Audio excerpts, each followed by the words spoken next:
My whole world crumbled when I accidentally opened his laptop and saw a photo album labeled My Other Life. Turns out my husband of 8 years wasn't who I thought he was. Let me start from the beginning because this whole mess is so twisted I can barely believe it myself. We'd been married for 8 years, together for 10, and I genuinely believed we had the perfect relationship. He was attentive, loving, always home for dinner, never gave me any reason to doubt him. We lived in this cute little house in suburban Ohio, had our routines, our inside jokes, our plans for the future. The discovery happened on a Tuesday evening in March.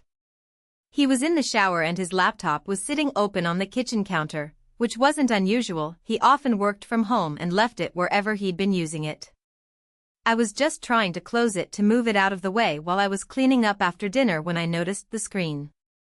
His photo library was open, and there was this folder I'd never seen before called My Other Life. My stomach dropped immediately. You know that feeling when something's wrong but you haven't processed it yet? That's exactly what hit me. My hands were shaking as I clicked on the folder, and what I saw next completely destroyed everything I thought I knew about my life. Hundreds of photos. Photos of him with another woman, photos of him with 2 kids who looked exactly like him, photos of family vacations, birthday parties, Christmas mornings. The metadata showed they were taken over the past 6 years. 6 years of a completely separate life I knew nothing about. I sat there staring at the screen, feeling like I was drowning. In one photo, he was pushing a little girl on a swing set, and she was laughing with pure joy. In another, he was holding a baby boy, both of them wearing matching baseball caps. There were photos of him cooking dinner in a kitchen I didn't recognize, photos of him reading bedtime stories, photos of him and this other woman at what looked like a wedding, not ours, but theirs. The woman was beautiful in a completely different way than me. Where I was blonde and petite, she was brunette and tall. Where I was reserved and quiet, she looked vibrant and outgoing in every single photo. The kids were adorable. The little girl looked to be about 5 or 6, with his eyes and her mother's hair, and the boy couldn't have been more than 2, with chubby cheeks and his father's smile. I heard the shower turn off upstairs and I quickly closed the laptop, my heart pounding so hard I thought it might burst out of my chest. I managed to act normal when he came downstairs, making small talk about our day while internally screaming. That night, lying next to him in bed, I felt like I was next to a complete stranger. Over the next few days, I became a detective. I started paying attention to things I'd never noticed before. His business trips that seemed to happen every other weekend. The way he always took his phone to the bathroom with him.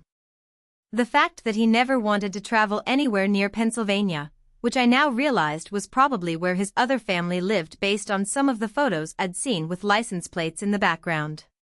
I started checking his credit card statements online, something I'd never done before because I trusted him completely. That's when I found charges for a mortgage payment to a house in Pittsburgh, payments to a daycare center there, purchases at a grocery store I'd never heard of. The evidence was overwhelming, and I felt like I was losing my mind. The worst part wasn't even the betrayal, it was realizing how stupid I'd been. All those signs I'd missed, all those times I'd chosen to trust him instead of questioning inconsistencies. Like how he never wanted to have kids with me, always saying we should wait until we were more financially stable, when clearly he already had 2 kids he was supporting.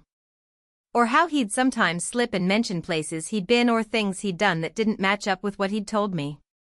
I couldn't eat, couldn't sleep, couldn't focus on anything. I kept thinking about that little girl on the swing and wondering if she called him Daddy the same way I called him Honey. I wondered if he sang the same songs to his son that he hummed around our house. I wondered if he loved them more than me, if his real life was with them and I was just some side story he was maintaining. After a week of this torture, I decided I needed proof. Real, undeniable proof before I confronted him. I waited until he left for one of his weekend trips and I followed him. I'd never done anything like that before. I'm not a confrontational person by nature, but I was running on pure adrenaline and heartbreak. I followed his car from our driveway in Ohio all the way to Pittsburgh, staying far enough back that he wouldn't notice me. It was a 5-hour drive that felt like the longest journey of my life. When he finally pulled into the driveway of a 2-story house in a nice suburban neighborhood, I parked down the street and watched. What I saw next broke me completely. The front door opened and that little girl from the photos came running out, jumping into his arms like she hadn't seen him in forever. The woman appeared in the doorway, holding the little boy, and they looked like the perfect family. He kissed her the same way he kissed me, held her the same way he held me, looked at her with the same love in his eyes that I thought was reserved just for me. I sat in my car crying for what felt like hours, watching through their front window as they ate dinner together, as he helped his daughter with what looked like homework, as he gave his son a bath. This wasn't some affair or fling, this was a complete second life, a second family, a second version of the man I married. Update 1. I know a lot of you have been asking for updates, and honestly, I wasn't sure I was ready to share what happened next. But writing this out has been therapeutic in a weird way, so here goes. I drove back to Ohio that night in a complete daze. I don't even remember most of the drive. I was running on autopilot and pure emotional shock. When I got home, our house felt like a museum of lies. Every photo of us together, every piece of furniture we'd picked out, every memory we'd made, it all felt fake now. I spent the next few days in a weird state of calm. Not the peaceful kind of calm, but the scary kind where you're so emotionally overloaded that you just shut down. I called in sick to work and spent hours just sitting in our living room, staring at nothing, trying to process what my life had become. The strangest part was that he came home from his weekend trip acting completely normal. He brought me flowers like he always did, asked about my weekend, told me about his boring conference. The lies rolled off his tongue so easily it made me wonder if I'd ever heard him tell the truth about anything important. I started doing more digging. I found out that the woman's name was Sarah through some creative social media stalking. She had a public Instagram account where she posted photos of her kids constantly, and there he was in so many of them. Birthday parties where he was clearly the dad helping blow out candles. School events where he was sitting in the audience cheering. Beach vacations where they looked like any normal family. The timeline was what really messed with my head. Based on the photos and posts I could see, he'd been with her for about 7 years, which meant he'd started that relationship while we were engaged. His daughter was born just 6 months after our wedding.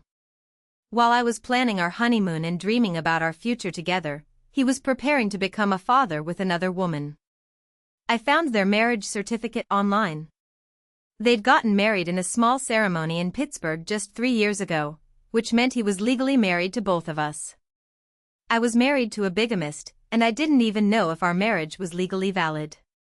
The financial implications hit me hard too. I started adding up all the money he'd been sending to support his other family, and it was staggering. No wonder we could never afford to buy a bigger house or take nice vacations. No wonder he was always stressed about money.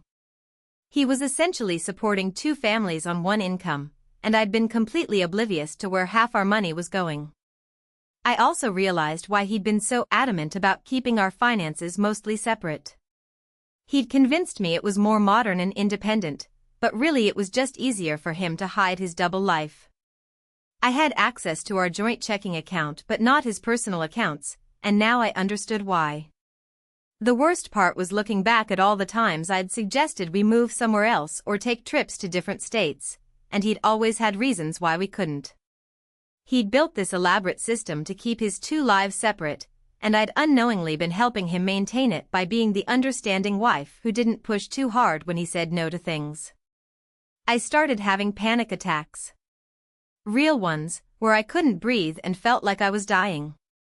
I'd be in the middle of making dinner or folding laundry and suddenly I'd be on the floor, gasping for air, feeling like my chest was being crushed.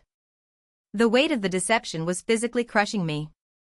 I couldn't stop thinking about Sarah and wondering what she knew. Did she know about me? Was she living the same lie I was, thinking she was his only wife? Or was she in on it somehow? The not knowing was almost worse than the knowing. I also couldn't stop thinking about those kids. They were innocent in all of this, and they clearly adored him. In all the photos I'd seen, they looked happy and loved. What would happen to them when this all came out? Would they lose the only father they'd ever known? The guilt of potentially destroying their family was eating me alive, even though I wasn't the one who'd created this mess. After 2 weeks of living in this nightmare, I made a decision that surprised even me. Instead of confronting him directly, I decided to reach out to Sarah. I needed to know if she knew about me, and if she didn't, she deserved to know the truth just as much as I did. Finding her contact information wasn't hard, people share way too much online these days. I found her work email through her LinkedIn profile and spent hours crafting a message that wouldn't sound completely insane. How do you tell someone that the father of their children has another wife in another state? I ended up sending something simple. Hi Sarah, I know this is going to sound crazy, but I need to talk to you about his name. It's important and it affects both of our families. Could we meet somewhere private to talk? She responded within an hour, which told me she was probably just as confused as I was. We arranged to meet at a coffee shop halfway between Pittsburgh and Ohio the next Saturday. I told my husband I was going shopping with friends for the day, and he didn't question it, probably because he was used to me giving him space for his own secret activities. Update 2. The meeting with Sarah was nothing like I expected. I'd imagined she'd either be completely shocked or that she'd somehow be in on the whole thing, but the reality was so much more complicated than either of those scenarios. When I walked into that coffee shop, I spotted her immediately. She was sitting at a corner table, looking just as nervous as I felt. In person, she was even more beautiful than in the photos, but she also looked tired. Really tired, in the way that parents of young kids always look, but maybe something more than that. I sat down across from her and we just stared at each other for a moment. Then she said something that floored me. You're the woman from Ohio, aren't you? She knew. She'd known about me the entire time. The story she told me over the next 3 hours made my head spin. She'd met him at a conference in Pittsburgh 7 years ago when she was working as a consultant. He'd told her he was divorced, that he'd moved to Ohio for a fresh start but was thinking about relocating back to Pennsylvania. They'd started dating long distance, with him coming to visit her every other weekend. When she got pregnant with their daughter, he'd convinced her that he was in the process of selling his house in Ohio and would be moving to Pittsburgh permanently. But then there were always delays, always complications with the sale, always reasons why it was taking longer than expected. By the time their daughter was born, she was too exhausted and overwhelmed to push the issue. The thing is, she'd started getting suspicious about 2 years ago. Little things that didn't add up, like how he never wanted her to visit him in Ohio, or how he was always vague about his work there, or how he seemed to know his way around Cleveland way too well for someone who was supposedly just waiting for his house to sell. So she'd hired a private investigator. She'd known about me for almost a year. She'd seen photos of our wedding, knew where we lived, knew about our life together. She'd been trying to figure out what to do with the information, especially since she had 2 young kids to think about. We sat there crying together, 2 women who'd been deceived by the same man in different ways. But here's the part that really messed with my head: she still loved him. Despite everything, despite knowing he was married to someone else, she still wanted to find a way to make it work. She told me she'd been hoping he'd eventually choose her and the kids, that he'd finally leave Ohio and commit to their family completely. She'd convinced herself that what they had was real love and what he had with me was just obligation or habit. She'd been waiting for him to be brave enough to end his marriage and start over with her. I felt sorry for her, but I also felt angry. How could she know about me and still continue the relationship? How could she watch him lie to my face every time he came home to me? When I asked her about it, she broke down completely. She told me about how isolated she'd become, how she'd essentially been a single mother for years while he juggled his 2 lives. How she'd had to explain to their daughter why Daddy could only visit on weekends, why he couldn't come to school events during the week, why they couldn't go on family vacations during certain times of the year. She'd been making excuses for him to their kids the same way I'd been making excuses for his absences to myself. She was trapped financially too. She'd left her job to stay home with the kids, and he'd been supporting them. She was scared that if she confronted him or threatened to expose him, he'd disappear completely and leave her with nothing. At least this way, her children had a father figure in their lives, even if it was only part-time. The more we talked, the more I realized how calculated his whole operation had been. He'd specifically chosen women in different life situations. I was financially independent and career-focused, so I didn't question his travel or need constant attention. She was more traditional and wanted to be a stay-at-home mom, so she was dependent on him financially and wouldn't risk losing him by being too demanding. He'd played us against each other without us even knowing we were in competition. When I complained about him working too much, he could point to his need to provide for our future. When she complained about him not being around enough, he could blame work obligations in Ohio. But here's where the story takes another turn that I never saw coming. While we were talking, comparing notes about his lies and inconsistencies, Sarah mentioned something that made my blood run cold. She said he'd been talking about having another baby with her, that he wanted to try for a boy except she already had a son with him. When I asked her what she meant, she looked confused. She told me that their son wasn't biologically his. She'd been pregnant when they met, from a previous relationship that had ended badly. He'd stepped up to be the boy's father figure, but he'd been talking about wanting a biological son with her. But I'd seen the photos. That little boy looked exactly like him. Same eyes, same smile, same expressions. If that wasn't his biological child, then he looked remarkably similar to someone who was. I showed Sarah some of the photos I'd secretly taken of his laptop screen, and when she saw the pictures of him with her son, she went completely white. Those weren't photos she'd taken. Those were photos from times when he was supposed to be in Ohio with me. That's when we realized there was more to this story than either of us knew. Final update. What we discovered next was so insane that I'm still processing it months later. After Sarah and I realized there were gaps in both our stories, we decided to do some more investigating together. Two heads are better than one, especially when you're trying to unravel a web of lies this complex. Sarah still had the contact information for the private investigator she'd hired, so we decided to meet with him and share everything we knew. What he told us changed everything we thought we understood about the situation.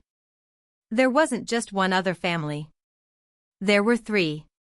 The little boy Sarah thought wasn't biologically his? He was. But not with her.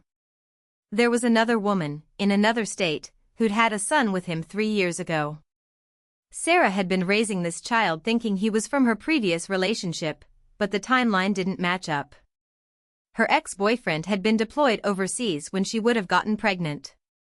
Our husband had somehow orchestrated a situation where Sarah was unknowingly raising his child with another woman, while that other woman thought she was a single mother who'd been abandoned by her baby's father. The level of manipulation was beyond anything I could have imagined.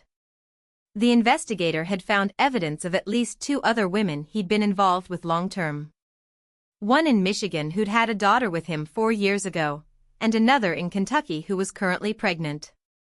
All of them thought they were his only real relationship.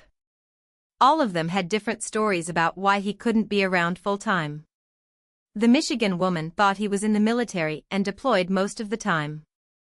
The Kentucky woman thought he was caring for his sick mother in Ohio. Sarah thought he was stuck in a complicated real estate situation. And I thought he was just a dedicated employee who traveled a lot for work. He'd created completely different identities and life stories for each relationship. Different names, different backgrounds, different excuses. The only thing that stayed consistent was his core personality, which is probably why we all fell for him. He wasn't acting like different people, he was just telling different lies about his circumstances. When we started adding up the financial support he was providing to all these families, it became clear that he had to be making way more money than any of us realized.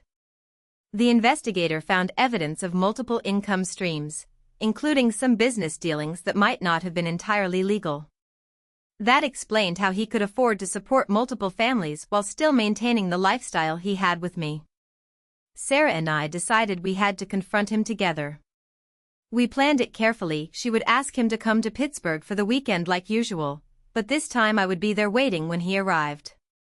The look on his face when he walked into Sarah's house and saw me sitting at her kitchen table was something I'll never forget. Pure terror, followed by resignation. He knew immediately that his whole house of cards was about to come crashing down. But even then, even caught red-handed with undeniable evidence, he tried to manipulate the situation. He sat down at that table and tried to convince us that he loved us both equally, that he'd been trying to find a way to make it work for everyone. He actually suggested that maybe we could all live together, raise the kids as one big blended family. The audacity was breathtaking.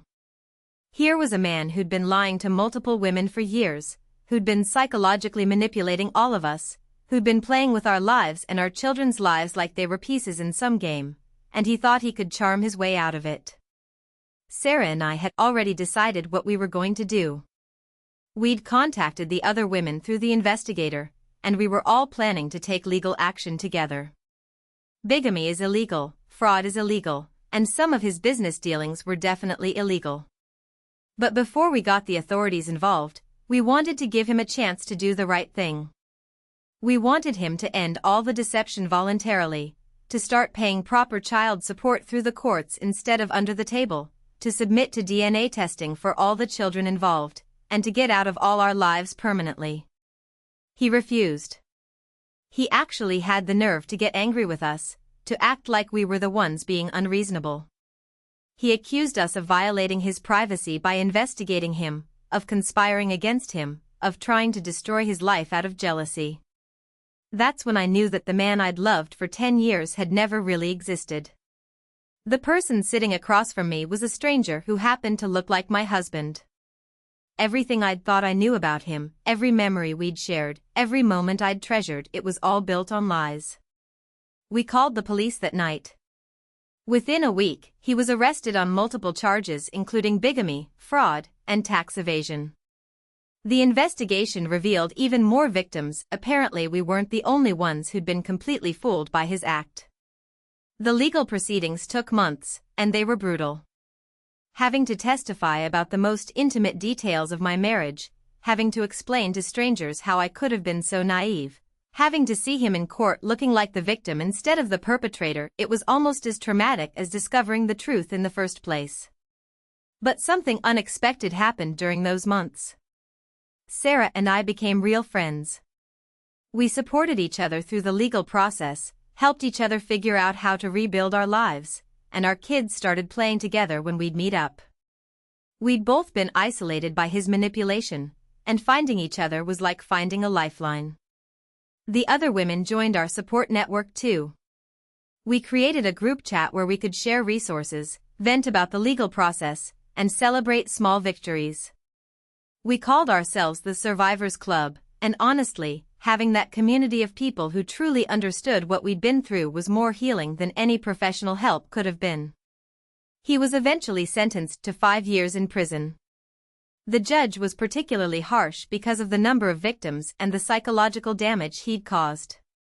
During his sentencing, he finally showed some remorse, but by then it was too late for any of us to care. The hardest part was figuring out what to tell the kids. Sarah's daughter was old enough to understand that something was wrong, and she kept asking why Daddy couldn't visit anymore. We decided to tell her an age-appropriate version of the truth, that Daddy had been keeping secrets from everyone and needed to go away for a while to think about his choices. All of us had to figure out how to be single mothers, how to support ourselves and our children without the financial help we'd been receiving. It was scary and overwhelming, but it was also liberating. For the first time in years, we were living our real lives instead of lives built around someone else's lies. I sold the house in Ohio and moved closer to Sarah and the kids.